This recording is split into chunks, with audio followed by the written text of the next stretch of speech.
Hey, it's Dr. John Terry, the Black Belt Leader, and welcome to another Words of Wisdom Wednesday as we take another look at leadership insights from the Bible. Now, you don't have to be a person of faith to appreciate the leadership insights shared in these 6,000 plus years of human history that are documented in these 66 books referred to as the Bible.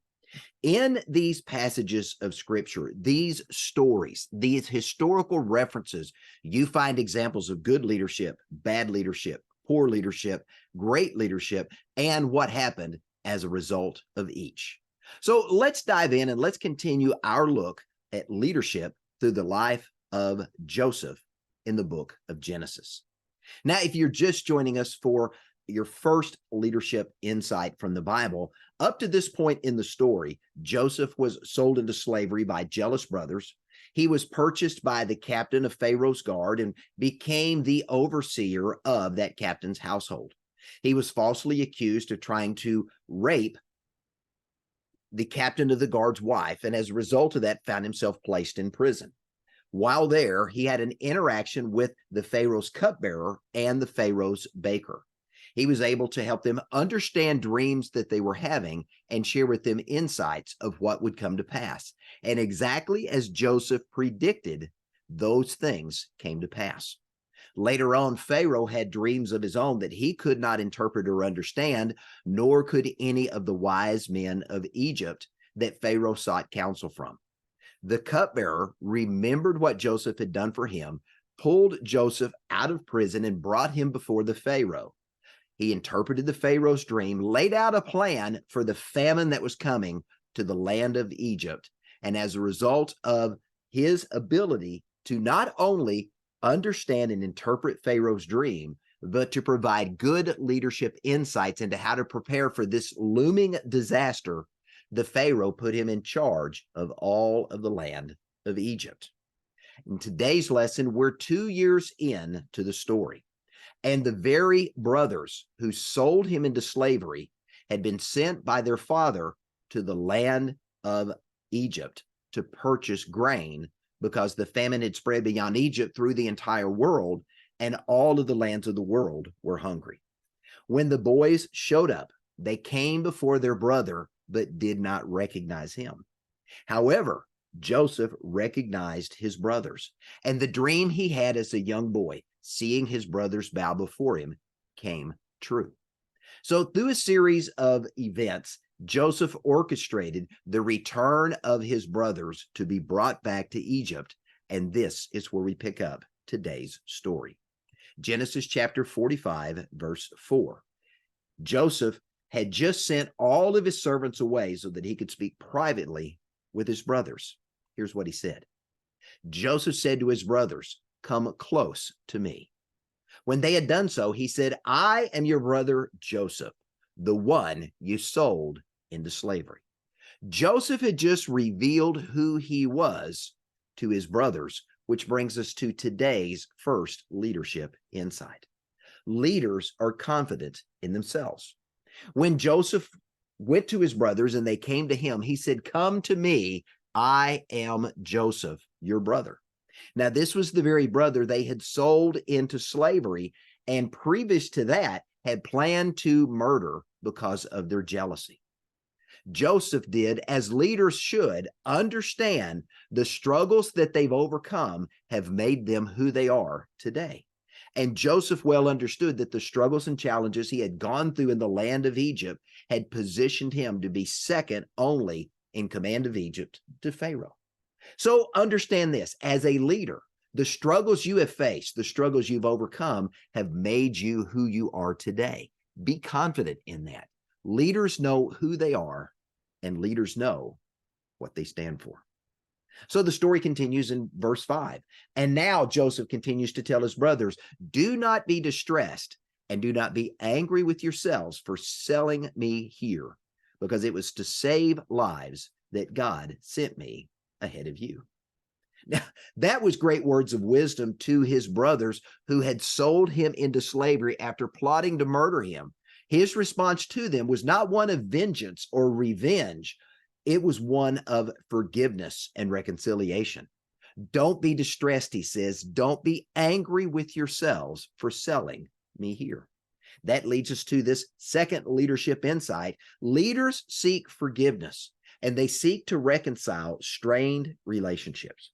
Understand this, a good leader doesn't live in the past holding on to past grudges. That only makes the leader less effective because they can't let go of past hurts, frustrations, or things that people did wrong to them. Good leaders practice forgiveness. They live in the moment, they let go of the past, and they keep their eyes looking forward to what is ahead. Secondly, when leaders seek forgiveness, they understand this. Key relationships, because of incidents that can happen, whether you are at fault or not as the leader, those relationships can be strained. Good leaders don't simply throw people away because of misunderstanding or things done. They seek forgiveness, they don't live in the past, and they seek whenever possible to reconcile those relationships. Now, I want to go back to the same scripture because the second part of that scripture brings us to the third leadership insight I want to touch on today. Joseph told his brothers, don't be distressed and don't be angry with yourselves, because it was to save lives that God sent me ahead of you. So, leaders are confident in themselves, leaders seek forgiveness, and they reconcile strained relationships, but leaders have a strong sense of purpose. And we see that in Joseph's statement to his brothers. God sent me ahead of you to prepare you and this nation for what was to come. Good leaders understand that they have been put on this earth on purpose for a purpose, and they spend their lives equipping and preparing themselves to fulfill their purpose, their calling in the earth.